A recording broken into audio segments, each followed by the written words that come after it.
आज हम डिस्कस करेंगे स्टॉक लेवल क्यों फाइंड आउट करते हैं और स्टॉक लेवल कैसे फाइंड आउट किए जाते हैं, स्टॉक लेवल होते क्या हैं। लास्ट एग्जांपल को लेके चलते हैं। पिछली वीडियो में हमने डिस्कस किया था कि हम कंप्यूटर बनाने वाली फैक्ट्री चला रहे हैं जिसमें सालाना हम 1000 कंप्यूटर बनाते हैं। उन कंप्यूटर को बनाने के लिए आपको रॉ मटेरियल चाहिए जो कि 2000 kg है। ऑर्डरिंग कॉस्ट आपकी 20 रुपए है, स्टोरेज कॉस्ट 2 रुपए पर यूनिट प्राइस है 1 रुपया और जो आउटपुट हमने बनानी है वो 1000 कंप्यूटर है। अब हमारा क्वेश्चन ये था कि हम 2000 kg जो साल की रिक्वायरमेंट है इकट्ठी मंगवा लें। अगर इकट्ठी मंगवाएंगे तो आपको बड़ा वेयर हाउस चाहिए होगा और स्टोरेज कॉस्ट बढ़ सकती है। अगर आप थोड़ा थोड़ा करके रिटेल में मंगवाएंगे तो नंबर ऑफ ऑर्डर बढ़ जाएंगे, तब भी आपकी कॉस्ट बढ़ सकती है। तो हमने एक फॉर्मूले से फाइंड आउट किया था जो कि EOQ का था, इकोनॉमिक ऑर्डर क्वांटिटी, जो ये सजेस्ट करता है कि आप कितने यूनिट मंगवाएं जो आपको सबसे सस्ते पड़ेंगे। उसका फॉर्मूला था √2 into annual requirement into ordering cost divided by storage cost. तो EOQ क्या हो जाएगा, 2 into 2000 जो एनुअल रिक्वायरमेंट है, 20 आपकी ऑर्डरिंग कॉस्ट मल्टीप्लाई करेंगे, डिवाइड करेंगे 2 जो कि स्टोरेज कॉस्ट है, तो आपके पास आंसर आ जाएगा 200 EOQ। ये EOQ हमें बता रहा है कि आप अगर 200 यूनिट करके मंगवाएंगे वो आपको सबसे सस्ते पड़ेंगे। ये हमने लास्ट वीडियो में डिटेल में पढ़ा। अब यहाँ पे जब हमने साल के शुरू में 200 यूनिट मंगवा लिए तो हमने तो पूरे साल में 2000 मंगवाने हैं। तो जब अगला ऑर्डर हमने प्लेस करना है तो वो कब करें? क्या हम अपने स्टॉक को 0 होने का वेट करें या जब 90 पे हो, 50 पे हो, 60 पे हो तो ऑर्डर प्लेस कर लें? तो जिस पॉइंट पे हमने दोबारा ऑर्डर प्लेस करना है उसे कहा जाता है री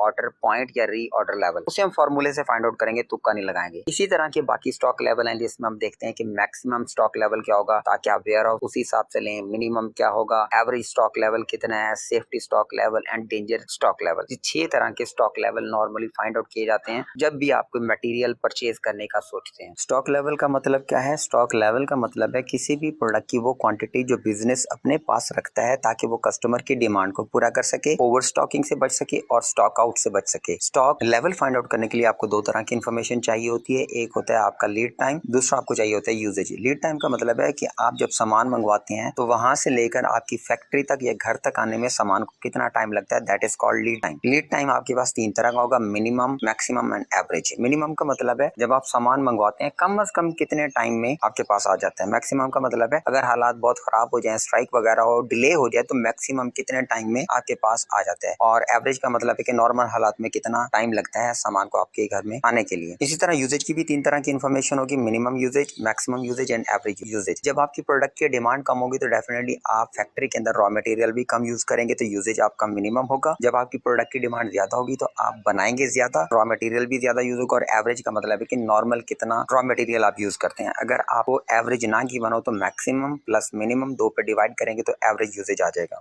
डिफरेंट तरह के स्टॉक लेवल फाइंड आउट करने के लिए प्रीवियस एग्जांपल को एक्सटेंड करते हैं। प्रीवियस एग्जांपल के अंदर एनुअल रिक्वायरमेंट 2000 यूनिट की थी, ऑर्डरिंग कॉस्ट 20 रुपए, यूनिट प्राइस 1 रुपए, स्टोरेज कॉस्ट 2 रुपए और EOQ जो फॉर्मूले से फाइंड आउट किया था वो 200 यूनिट था। इसी के अंदर कुछ एडिशनल डाटा लेंगे और different stock level find out करेंगे। उसमें हमें लीड टाइम और यूजेज का डाटा चाहिए। मिनिमम लीड टाइम 2 दिन है, मैक्सिमम लीड टाइम आपके पास 4 दिन है और एवरेज लीड टाइम आपके पास 3 दिन है। मिनिमम यूजेज है आपके पास 4 यूनिट, मैक्सिमम यूजेज है 8 यूनिट। जब आपकी प्रोडक्ट की डिमांड ज्यादा होगी तो आप ज्यादा रॉ मटेरियल यूज करेंगे, कंजम्पशन मैक्सिमम होगी और एवरेज कंजम्पशन है 6 यूनिट। अब पहला हम स्टॉक लेवल फाइंड आउट करते हैं जो है री ऑर्डर लेवल। 3 तरह की सिचुएशन बन रही है। अगर आप कम से कम यूनिट इस्तेमाल कर रहे हो मतलब 4 और सामान भी जल्दी आ जाए मतलब 2 दिनों में, तो 8 यूनिट पे आपको दोबारा ऑर्डर प्लेस कर देना चाहिए। दूसरी सिचुएशन है कि जब आप नॉर्मल यूजेज कर रहे हैं, 6 यूनिट रोजाना इस्तेमाल कर रहे हैं, सामान को आने में 3 दिन लगते हैं, तो जब 18 यूनिट हो आपको दोबारा ऑर्डर प्लेस करना चाहिए। और थर्ड सिचुएशन है कि जब आप मैक्सिमम यूजेज कर रहे हैं 8 यूनिट का और सामान को आने में 4 दिन लगते हैं तो 32 यूनिट पे आपको दोबारा ऑर्डर प्लेस कर देना चाहिए। तो अगर आप 32 यूनिट पड़े होंगे और दोबारा ऑर्डर प्लेस करेंगे तो आपके पास कभी स्टॉक आउट नहीं होगा। मतलब आपका जो बेस्ट री ऑर्डर लेवल है, री ऑर्डर पॉइंट है, वो है 32 यूनिट। जैसे मर्जी हालात हो जाएं आप उनको कवर करने के काबिल होंगे। तो री ऑर्डर लेवल का फॉर्मूला क्या बनेगा, maximum usages into maximum time. Maximum usages है 8 यूनिट, टाइम लगता है 4 दिन, मैक्सिमम टोटल 32 यूनिट पे दोबारा ऑर्डर प्लेस कर देना चाहिए। अब EOQ में हमने मंगवाए थे 200 यूनिट, तो हम 200